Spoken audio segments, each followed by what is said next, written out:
ალიხე, მალიხე, სალიხე, სიკინჭილიხე, ხევასწული თუ ვარვალახე. რა კარგი შეკითხვაა. როდის წრიალებ? ანუ ფეხი თუ გაგნასკვია. ჩვენისთანა ბედნიერი განა არის სადმეერი. ნუ გააჩნია. ზაფხულია. გაგანია ზაფხული. აღმა დავდივარ. ხანსად? 2008 წელია. სათევზაოდ ვარ გასული. ამ დროს თვითმფრინავის ხმა მესმის. საშინელი წვილი. და უცებ მთა მიქუხა. ცამ კი არა. მთა. რაკეტა იყო. დავყარე ყველაფერი და გავბივარ მთელი სისწრაფით. ოჯახთან მივბივარ. მეშინია. ძალიან მეშინია. ხიდი გადავირბინე. და 10 წამში იმ ხიდს მეორე რაკეტა დაეცა. სახლში რომ მივედი, ყველანი გარეთ იყვნენ. არ ვიცოდით, სად წავსულიყავით. ამ დროს ბაბუაჩემი წყნარად თავისთვის დგას. გაუმწრებლად. აქედან უყვირიან, ბონდო, დაწექი, ბონდო!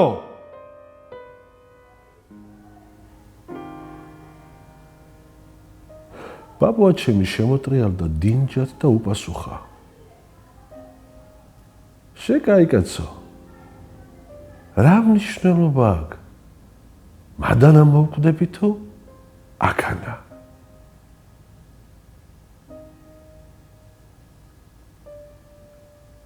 ომი დამთავრდა. გამარჯობა, ლაშა, როგორ ხარ? გამარჯობა, მადლობა. ქალაქის თეატრში ვართ არაჩვეულებრივ ადამიანებთან და მადლობა ქალაქის თეატრს, რომ დაგვითმა ეს სივრცე მართლა გულწრფელად, იმიტომ რომ არ ვიცი, ჩემთვის რაღაც სახლივით იქცა უკვე ეს ადგილი და მინდა რომ ძალიან ბევრი ადამიანისთვის იქცეს ასე. გამარჯობა, მიგიგდია? გამარჯობა როგორ? მიგიგდია? მიმიგდია? გამარჯობა არა? ვინმესთვის? არა მახსენდება. ანუ სულ გულწრფელად ამბობ, ხო? ხო. ისევ ხარ, როგორც იყავი. იცი რა არის, რამდენად იცვლება ადამიანი საერთოდ არსობრივად არ ვიცი, მაგრამ ჩვენი რეალობა იცვლება და შესაბამისად ჩვენც ვიცვლებით ალბათ იმის და მიხედვით როგორია ჩვენი სინამდვილე გარეთ. ხო, მე დავაკვირდი, რომ რაღაც პერიოდში ყოველდღურად დავიწყეთ ცვლილებები, რაღაც ყოველდღე ვიცვლებოდი. უცნაური ამბავი იყო, ცოტა ხანს გაგრძელდა, მაგრამ მაგრამ უკეთესობისკენ. ალბათ რაღაც ძირეული არ იცვლება არასდროს და ხო, ძირეული. არსობრივად ის ხასიათი გვაქვს, მაინც რაღაც თვისებები, ასე ვთქვათ, ჯამი, რაც ბავშვობიდან გვაქვს, უბრალოდ, გამოცდილება, განცდილი, დრამები და ასე შემდეგ ცვლის ადამიანს.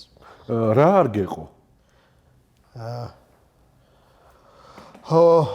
ნუ ვერ ვიტყოდი, რომ ეს სინამდვილეში უკმარისობის განცდა ისეთი ძალიან უნივერსალური მდგომარეობაა და მე მგონი ძალიან ადამიანურია და მუდმივად თამგვდებს და მეც არც მე ვარ გამონაკლისი, სულ მაქვს რაღაცის უკმარისობის განცდა. პერსონალურად ეს უფრო შეიძლება დაკავშირებული იყოს თუ კი ძალიან პათეტიკურად არ ჩამითვლი, შეიძლება უფრო პროფესიასთან, რომ რაღაცა უფრო სხვანაირად გინდოდა და ასე შემდეგ, ხო? და ზოგადად მე მაინც ვფიქრობ, რომ ჩვენ ფიქრობ კი არა, საერთოდ ასე ვართ, გვინდა თუ არ გვინდა, ჩვენი ბიოგრაფია ძალიან გადაეჯაჭვა ჩვენს ისტორიას ძალიან და ამიტომ უმთავრესი უკმარისობები თუ შეიძლება ასე ითქვას, დაკავშირებული მაქვს და ყველას გვაქვს ალბათ იმასთან, რომ უკეთეს ქვეყანაში გვინდა ცხოვრება და აი ეს ბედნიერების განცდა ქრება და არა იმიტომ რომ ჩვენ ვართ ამაში რაიმენაირად პასუხისმგებლები ამაზე გვართმევენ ეს განცდა მაქვს. ხო. ამის უკმარისობა. სიხარული და ბედნიერება არ გვიყო კი არა და ვეღარ გვეღირსა. ხო, ესე შეიძლება ითქვას. ხო. ნუ ბედნიერება ისეთი მომენტებია, ხო, მუდმივი ბედნიერების განცდა შეუძლებელი, იმიტომაც არის ბედნიერება, რომ არ არის ხო, ცხადია, მაგრამ ის რაც ელემენტარულია, ელემენტარულ ადამიანმა იცხოვროს მშვიდად, ღირსეულად, ხომ, თავისუფლად, ხო, დაცული იყოს და აი ეს ხო ელემენტარულია. აი ამას გულისხმობ. ისე ადამიანური უკმარობები მრავალგვარია. ენის წვერზე რა გადგას? რა კარგი შეკითხვაა. ეს უფრო ფრაზა გამიგე გამახსენდა მიხეილ ჯავახიშვილის ცნობილი სიტყვები, რომ კალმის წვერზე მიზიხარ, ასე ემუქრებოდა ხოლმე ზოგ-ზოგი ერთებს, მის კრიტიკოსებს, რომლებიც მთლად ლიტერატურული კრიტიკოსები არ იყვნენ, იდეოლოგიის მსახურები, რომელთაც პრინციპში ნაწილობრივ ძალიან მძიმე როლი ითამაშეს მის ცხოვრებაში. აი ამ ვითომ და კრიტიკოსებმა საბოლოოდ შექმნეს ისეთი სურათი, რომ მიხეილ ჯავახიშვილი გაანადგურეს ფიზიკურად. მაგრამ შორს ვარ წავიდეთ, ხო? აი კალმის წვერზე, აი ენის წვერი და კალმის წვერი მე მგონი შეკრიტი არ არის. მე მგონი კალმის წვერზე ვიგივი. არა, ენაც ხო კალამია, ხო კალამი გამოხატავს ამ ენას. ანუ ხშირ შემთხვევაში რაღაც კრიტიკუ უფრო თუ რამე სიტყვებიც ამას გულისხმობს, ხო რაღაცა სიმწმავეს. კალმის წვერზე ესე იგი რაღაცა მძაფრია. უმეტესად აი ეს მინდა ხოლმე აი ჯავახიშვილს ავესეს ხო რომ თვითონ ფრაზას რომ აი ენის წვერზე არის ის ვინც რაღაცა ჩემგან ესეთ ხილებას მოითხოვს. ბევრი არიან სამწუხაროდ. ზოგჯერ ხო, ხა ესეთი. ზოგჯერ ხო, ლეგიონია მათ სახელი. ალიხე, მალიხე, სალიხე, სიკინჭილიხე, ხევასწული თუ ვარვალახე? რა კარგია. ხო, ესეთი თითქმის ესეთი არქეტიპული შელოცვაა, ხომ, ასე ვთქვათ და ალიხე. ცხადია. სიყვარული ყველას უნდა? აბარა, ბუნებრივია. და რატო მივიწყებთ ხოლმე? ხანდახან ბევრ ადამიანს შევხვდებით, რომელსაც ვერ ვუძლებთ, რომ სიყვარული უნდა. რა გჭირს? ხო, ეს ახლა დიდი ალბათ რაღაცა ტიპის ასევე უკმარისობასთან გვაქვს საქმე. და თელეშორს ვარ წავიდეთ, აი ერთ-ერთი ყველაზე ცნობილი და ავტორიტეტული ტექსტი სიყვარულის შესახებ არის პლატონის ნადიმი, ხო? და იქ ესეთი მრავალ ვერსიათაგანი, რომელსაც პლატონი გამოთქვავს სიყვარულზე და მისი ასე ვთქვათ პერსონაჟები გამოთქვავენ არის ის რომ სიყვარული ეს არის უკმარისობა, შევსება, ხო? ეს ნობელი პლატონის ეს ხატი, რომ ადამიანი იყო ერთი და შემდეგ ზევსმა ორად გაყო და ეს ორი მუდმივად ეძებს ერთმანეთს, ხო? რომ ეს სრულყოფილება, ეს ჰარმონია დაიბრუნოს, მეხსიერება ერთად ერთ არსებად ყოფნის, ხო? ეს ისეთი პლატონის იდეა.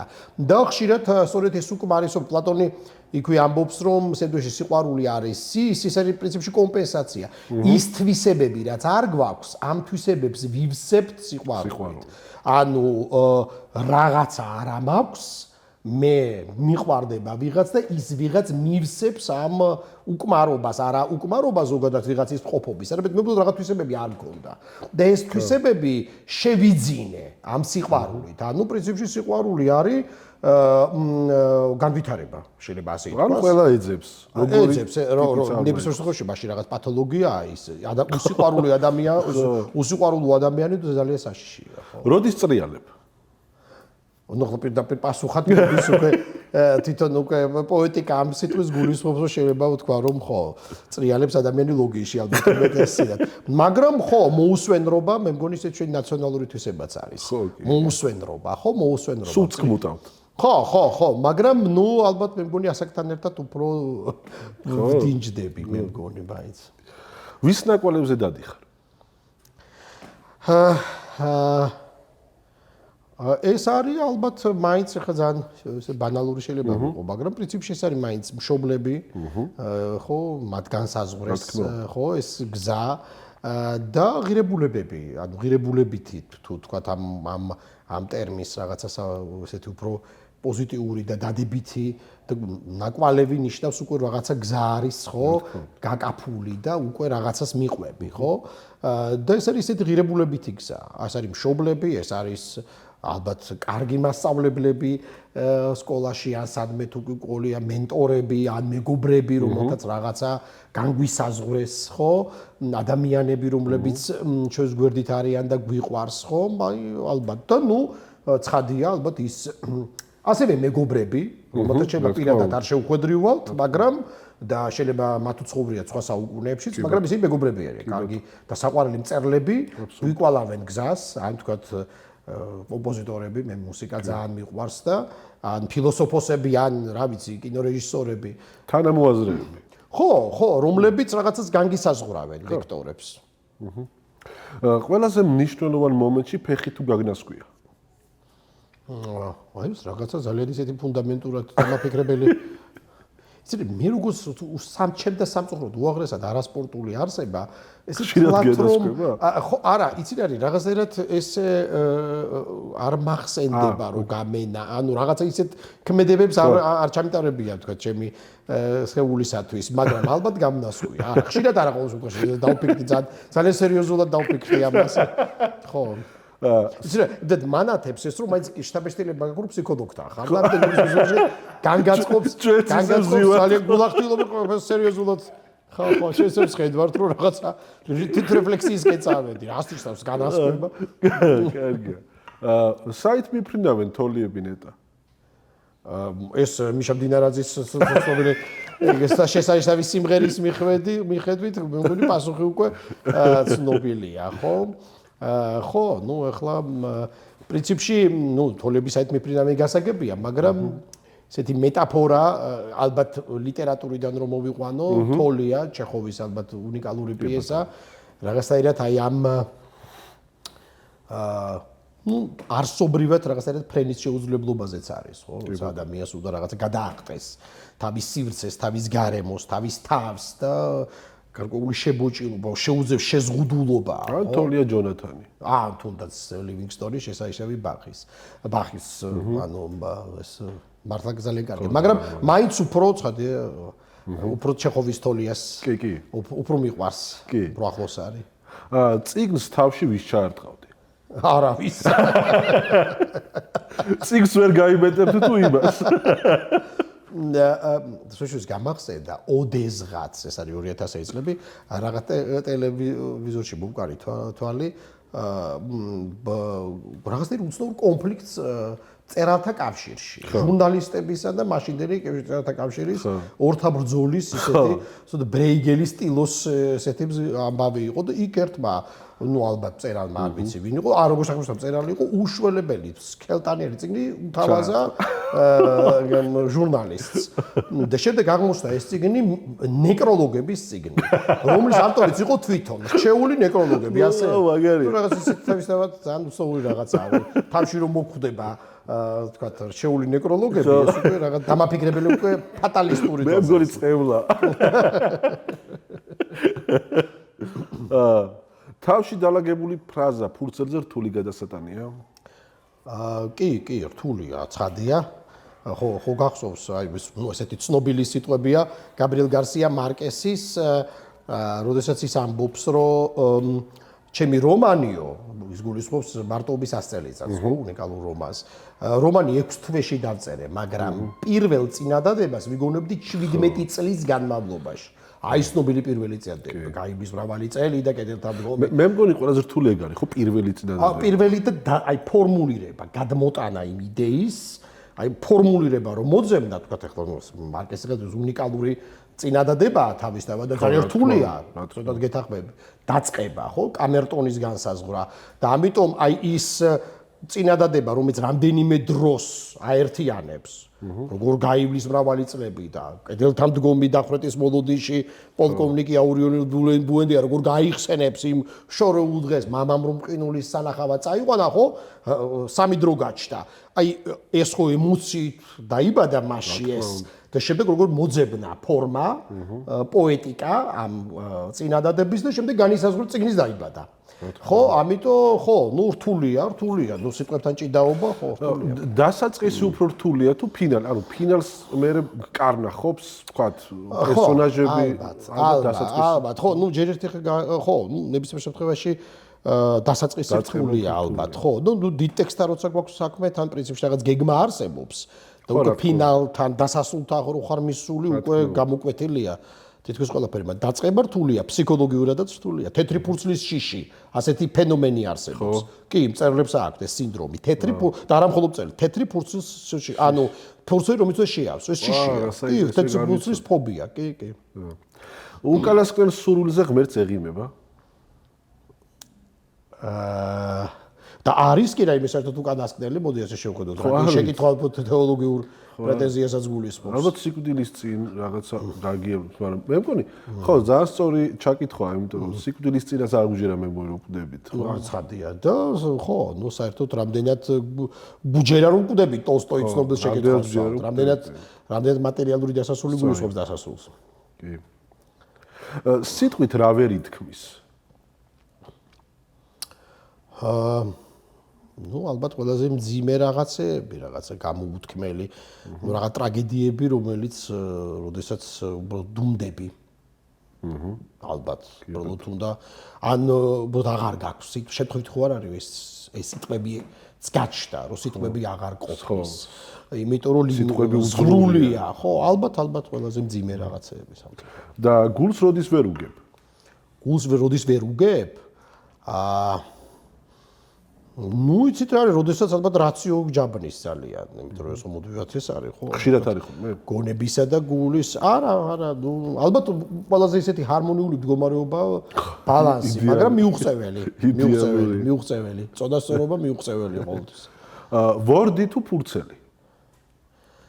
ფურცელი, მოდი ასე ვთქვა. მართლა, არა, მაგარი. არა, ნუ ნებისმიერ შემთხვევაში ამას გულისხმობ, ხო?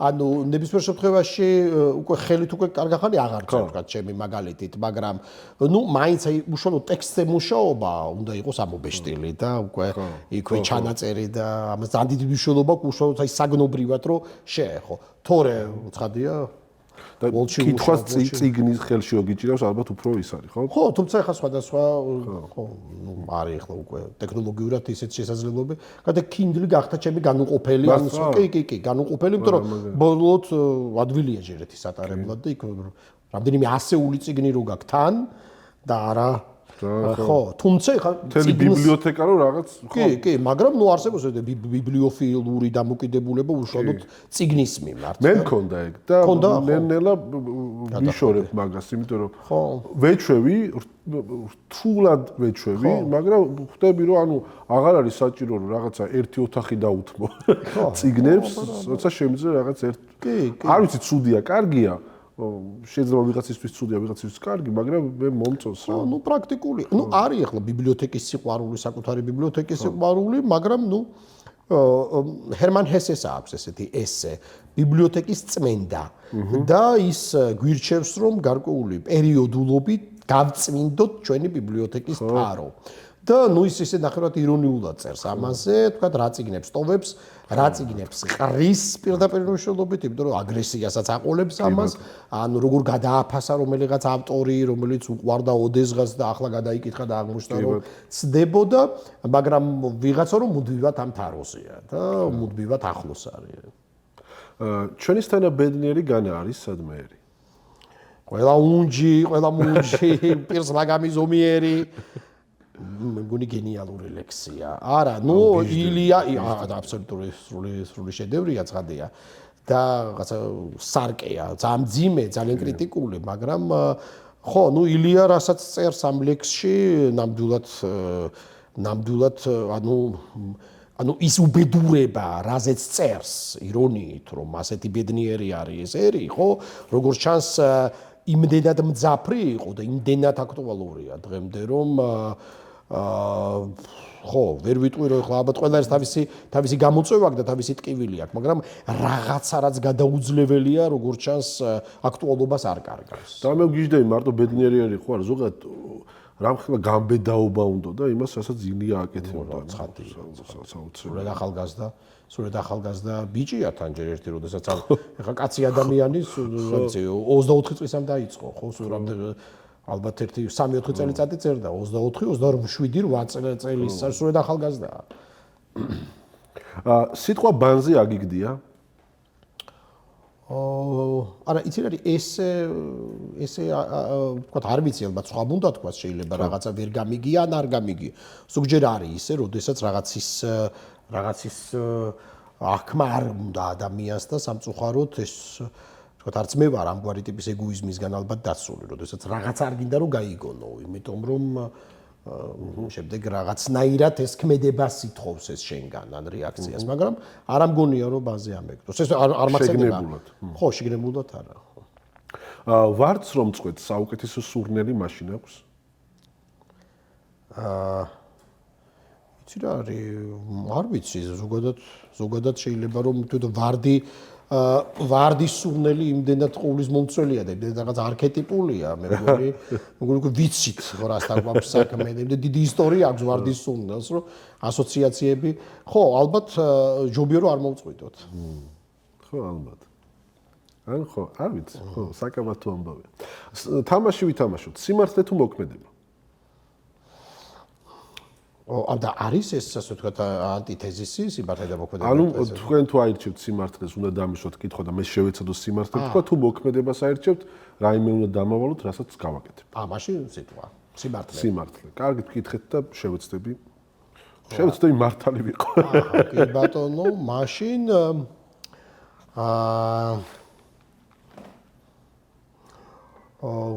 მაყოფილი ხარ თუ არა თქვენი ბოლო 1 წლის ცხოვრებით? არა. რატომ? პირადად ჩემი, თუ ზოგადად პირადად ჩემი ცხოვრებით ალბათ მაყოფილი ვარ, იმიტომ რომ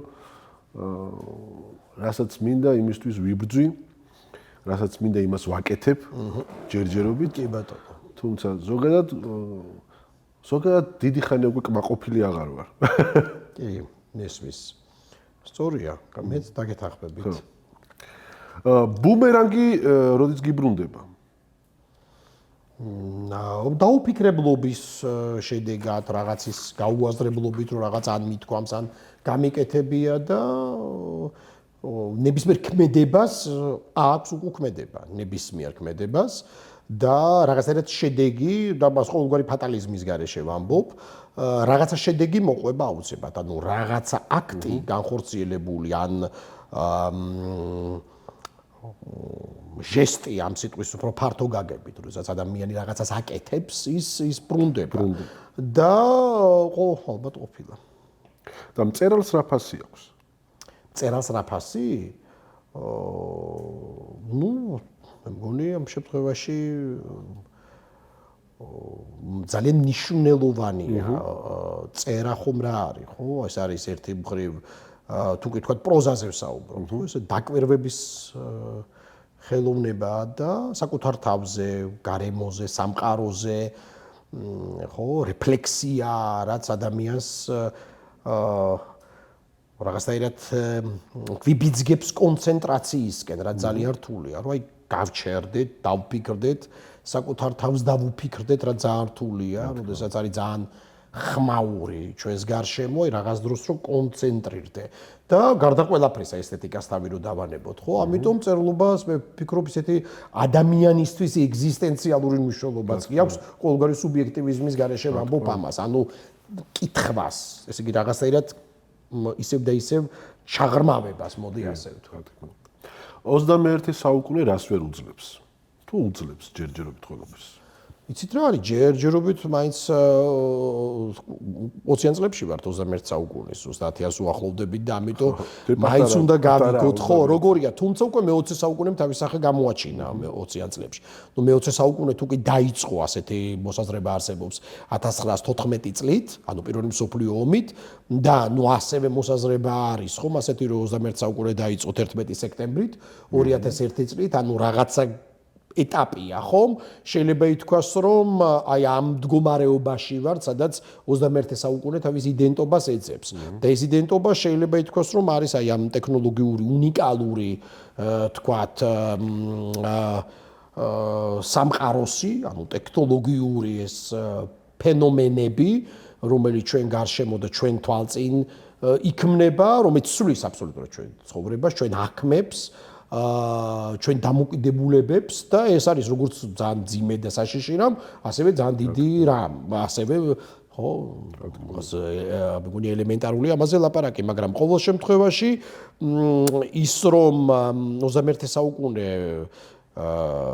რაღაცნაირად ეძებს თავს ეს ფაქტია. ხო, ეძებს, რა თქმა უნდა. ხო, ჯერ პატარა. ხო. დროს მისდევ თუ მოგწდევს?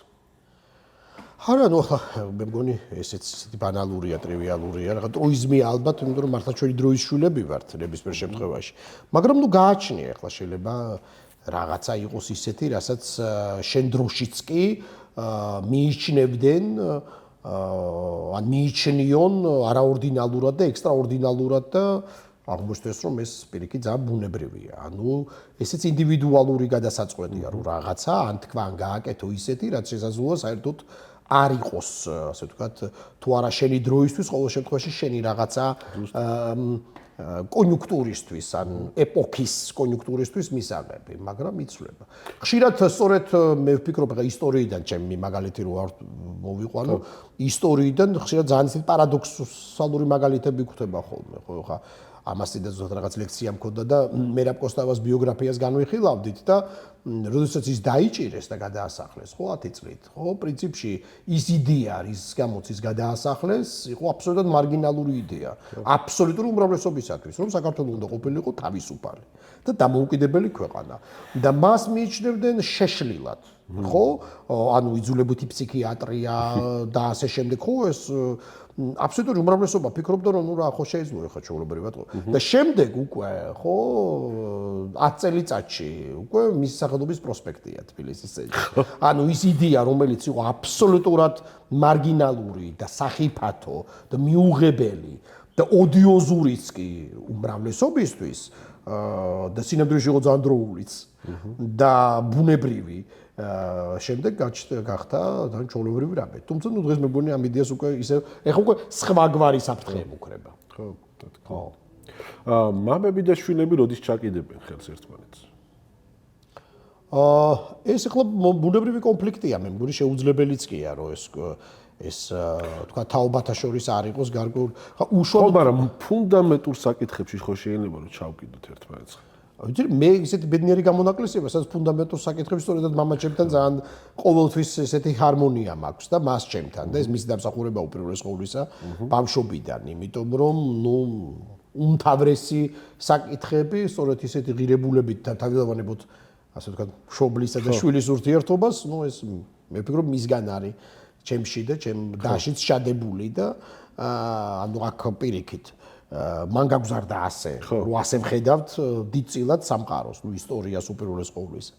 ხო, მაგრამ პრინციპში ახლა ეს რაღაცის დაძლევა, მამა ხო ესეთი ფართოცნებაც არის, მამა როგორც რაღაც გარკვეულწილად დომინანტი, დამსჯელი, ან რაღაც ისეთი ავტორიტეტი, რომელიც ხშირად შვილმა უნდა გადაძლიოს, უნდა დაძლიოს. ეხლა შევიდეთ ფსიქოანალიზში და სხვადასხვა ლიტერატურულ სფეროში, ხშირად ეს კონფლიქტი პირიქით მამოძრავებელია განვითარების, რომ პირიქით შენ არ გშთანთქოს მამამ.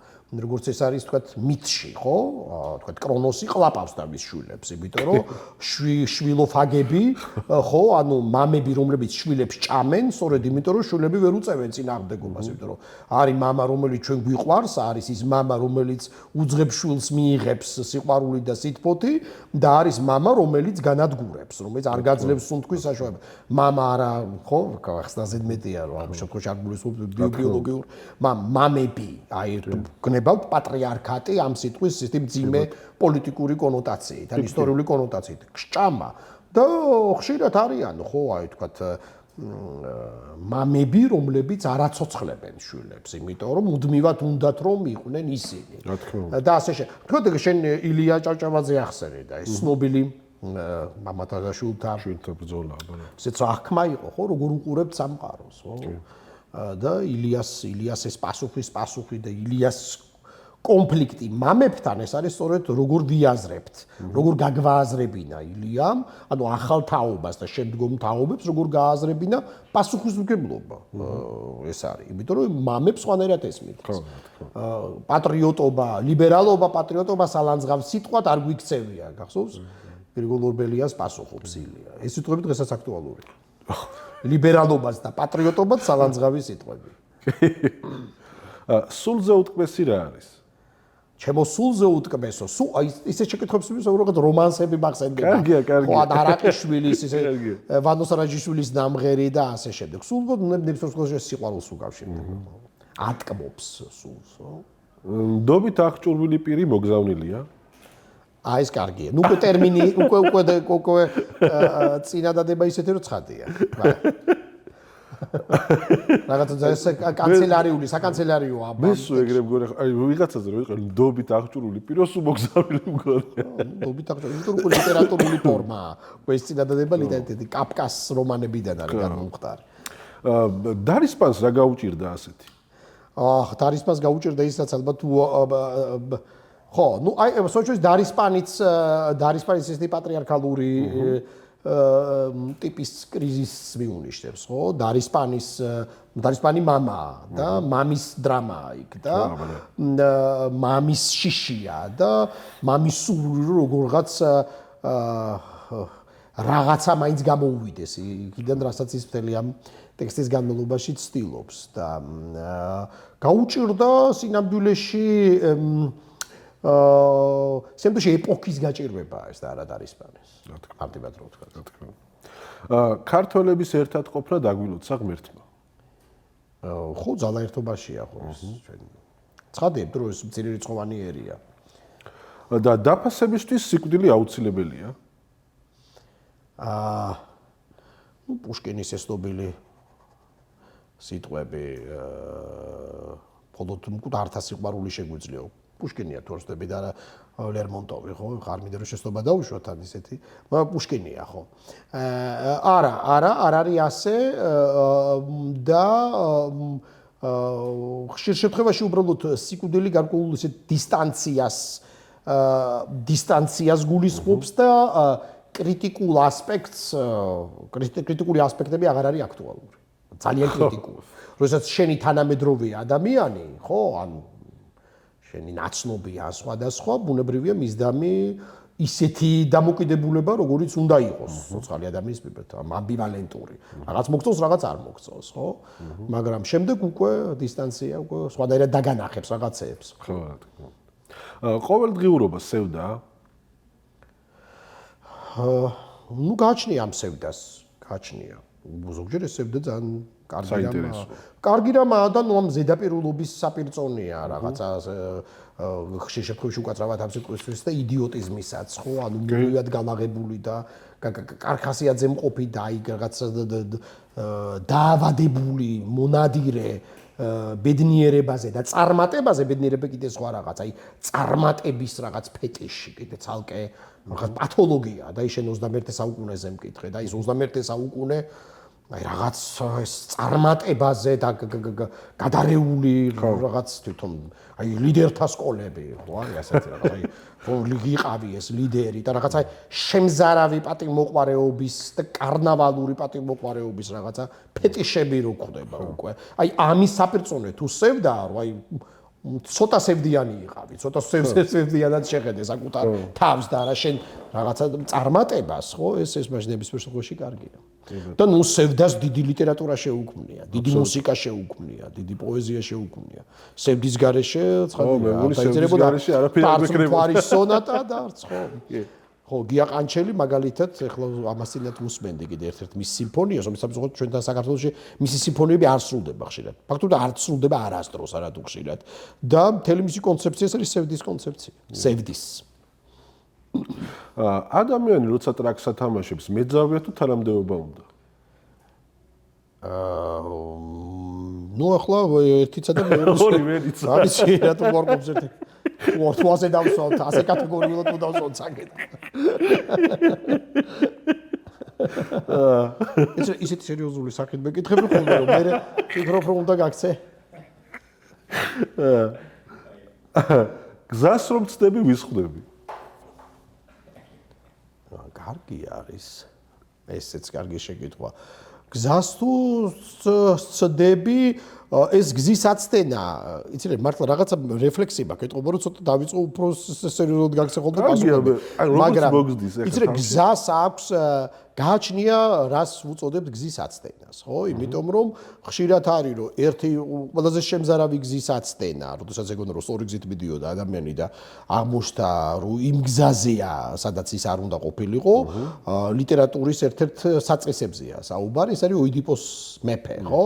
როდესაც მას ეგონა რომ გარბოდა და სიამდვილეში მივიდა იქ, საიდანაც უნდა გაქცევა. ანუ ვერ გაიქცა და ის სწორედ ეგონა რომ აცდა იმ გზას და მივიდა სწორედ იმ გზაზე, სადაც დაიღუპა, რა კუთხით, ხო? ანუ ერთი მხრივ დაიღუპა, მეორე მხრივ რაღაცა სხვაგვარი ცნობიერება გაჩნდა მასში, ხო? ამიტომ ან იგივე ოთარ ჭილაძის ცნობილი რომანის არ იყოს, ხო? გზაზე ერთი კაცი მიდიოდა, სადაც აი ეს გზა ყოველთვის არის თითქოს და შეცდომებისა და დეტერმინირებულობის ჯამი. ანუ როდესაც ჩვენ გონია რაღაც რომ არის შემთხვევითობა, არის კი ეს შემთხვევითობა. თუ ეს გარკვეული იმ ლოგიკის მიხედვით არის, ასე ვთქვათ, აწყობილი, ან განსაზღვრული, რომელსაც ჩვენ ვემკითხულობთ. მაგრამ ასე გამოდის. ამიტომ აი ეს შორიდან რო არ მოუარო, მე ვფიქრობ, რომ არ ვწდებით გზას. შეიძლება ჩვენ გვეგონოს ასე, მაგრამ ყველაფერი შემთხვევითობა არ არსებობს. მოდი ასე ვიტყოდი. მე კი არ ვიტყოდი, აი ამ რასაც არ უნდა გავუწევთ, ალბათ მაინც შევიჯახებით იმას სადღაც. ხო, იმიტომ რომ აი ეს რაღაცა გარკვეული ლოგიკა არსებობს. ლიტერატურა ამას გვასწავლებს ყოველ შემთხვევაში. არ არსებობს არაფერი, რასაც შეიძლება არ კონდეს მიზეზი. შეიძლება ეს მიზეზი ვერ წავიკითხოთ ჩვენ, ცნობიერებამდე არ იყოს მოსული. სიკვდილს როდის ვაფასებთ? როდესაც ჩვენ სიკვდილზე ვფიქრობთ, ალბათ, იმიტომ რომ ფილოსოფოსების მთავარი მდგომარეობა ხო რა არის მზადება სიკვდილისათვის, ანუ კვლევა სიკვდილის. იმიტომ რომ ადამიანი ისეთი უცნაური არსებაა, რომ ყველა მოკვდავია, მაგრამ არავის არ სჯერა რომ ის მოკვდება, ხო? ეს ასევე ტოლსტოის სიტყვებია, ხო? ეს შენ არ დაგემართება, ანუ მე ეს არ მომივა. ეს სიკვდილი ვიღაც სხვის გამოცდილებაა და არა ჩემი. ну ხო შეხში პირველ ყოფილ საზოგადოებებს ესე სჯეროდათ მართლა. და ეს ძალიან საინტერესოა. ის ახლა გამახსენდა ტოტები და ტაბუ, ხო? ცნობილი ფროიდის ციგნი, სადაც სიკვდილი როდის იქცა ადამიანის ინდივიდუალურ როდის გააცნობიერა ადამიანმა, რომ ვიღაც სხვა არ არის ეს. ვისაც შეიძლება ეს დაემართოს. ეს ძალიან საინტერესო ეტაპებია. ამიტომ, როდესაც ვფიქრობთ მასზე, ვიშორებთ მასზე ფიქს, მაგრამ ალბათ შეიძლება რაც კავშირშია ის ევდასთან, ხო? ესეთი დამეგობრება ამ იდეასთან, ალბათ გამბედაობაც უნდა ამას, მაგრამ მე მგონი სწორია. ფილოსოფოსებს რო დაუჯეროთ. ხო. ალბათ. memento mori, ხო? memento mori. გამომწერის კითხვები გვაქვს. ჩვენი გამომწერები წერენ ხოლმე კითხვებს, არ იციან ვინ არის სტუმარი, მაგრამ წერენ. ამიტომ გამოგვიწერეთ, დააკომენტარეთ. მადლობა რომ გამოგვიწერეთ ამ კვირაში ძალიან ბევრმა, კიდევ უფრო ბევრმა გამოგვიწერეთ. მიყვარხართ ძალიან. კარგი, ესეთი დავიწყოთ. დედამიწა თუ გაჩერდა ჩამოხვალ? არა. ვარსკვლავისთვის სახელი თუ დაგირქმევია? არა. არა. სხვათა შორის არც მე არ დამირქმევია. ძალიან საინტერესო კითხვაა. ოცნებას კაცი არ მოუკლავს? ოცნებას გააჩნია უკვე რა კონოტაციას ვდებთ ამ სიტყვებში. დიდი ბოდიში თქვენ გამომწერთ. ანუ როგორც აღმოჩნდა დეგრადაცია და კონკრეტულად რომელ ოცნებას? ორი გოჭი ღორია? ორი გოჭი? ღორია? იცი მე მაინც როდესაც გოჭებს ახსენებენ, უფრო სამ გოჭს აღმოჩნდება. სამი გოჭი ვიდრე ორთან. ორი გოჭი რაღაცა ჩემთვის არ არსებობს, როგორც ასეთი. როგორც ფენომენი არ არსებობს. ორი გოჭი არ არის. სამი კი. გვირაბის ბოლოს თვა სინათლე. აუცილებლად ნებისმიერ შემთხვევაში. ცოცხალ სამყაროს კაცის ხმა აქვს თუ მხეცის? ცოცხალს ეს უკვე ფილოსოფიური შეკითხვაა. ეს ძალიან კაი კითხვაა კი. ხო, ну სამყაროს ასევე ის ტექსტი, სადაც დაიწყო საერთოდ შუამდინარული ეპოსი გილგამეშიანი, აი პირველი ტექსტი საკაცობრიო, სწორედ ამას მოგვითხრობს, რომ ადამიანი არის ნაწილობრივ მხეცი, ხო? და ამ სამყაროს აქვს ადამიანი მხეცის ხმა. ну იქ ესეთი შეგვიძლია რომ აქ ისიც ვთქვათ, რომ ან მხეცი, ან ღმერთია. ამიტომ სამყაროს აქვს აი ესეთი რაღაცა მხეცური ხმა, რომელიც ადამიანურიც არის ემამდროულად. ვიდრე ხშირად რაც გვიზიდავს სამყაროში, გვაშინებს კიდეც და პირიქით. ორი კურდღელი თუ დაგიჭერია უგვეკითხებიან. ნუ როგორც იდიომატურად ალბათ მცდელობა მქონია, მაგრამ არ ვიცი რამდენად დამიჭერია. ზუკო თუ იუპი? გახსოვს ეს წვენები? არა, ზუკო. კი, აი ხა გამახსენე. ხო, კი. მე წამედი რობერტო ზუკოსკი ეს. არა, წვენები რო იყო 90-იანებში. კი, 90-იანებში. მე 80-იანების მაინც უფრო 80-იანების ბავშვობა მაქვს, ამიტომ 80-იანებიდან უფრო მახსოვს ეს. წვენები არც იყო პრინციპში, და ლიმონადი იყო, კვასი, ანუ ლაღიზის წყლები უნიკალური ხო, კვასშობლები არ არის. წყლები კარგი იყო, კაცო. ეს როგორი რაღაცა იყოს, რომ დალევდი დაახლოებით მთელი დღის განმავლობაში პირი ისფერი ჰქონდა. კი, გავახსენდა. და ბოლოს უკეთესად შეიძლებოდა? ჯერ ნახოთ. ყველაფერი წინ არის. დიდი მადლობა. უღრმესი მადლობა. სალამ ერთმანეთს დავემშვიდობებით. ჩვენ გითხარით რომ ქალაქის თეატრში ვართ. კი ბატონო. ორი ბილეთი არაჩვეულებრივ სპექტაკლზე სტუმარი. უი, დიდი მადლობა. რომელიც სულ ახლახანს იყო პრემიერა, არაჩვეულებრივმა ადამიანმა დადგეს. კოკო როინიშვილი და რატი ლაბაძეა. ძალიან მიყვარს ახალი თეატრი ნამდვილად და ხო და მოკლედ გელოდებით ქალაქის თეატრში და იმედია რომ გვესტუმრებით აუცილებლად. უღრმესი მადლობა. ძალიან დიდი მადლობა სტუმრობისთვის კიდევ ერთხელ. გაიხარეთ. კარგი იყო ძალიან. ძალიან. მადლობა დიდი რა. მე ძალიან მომეწონა.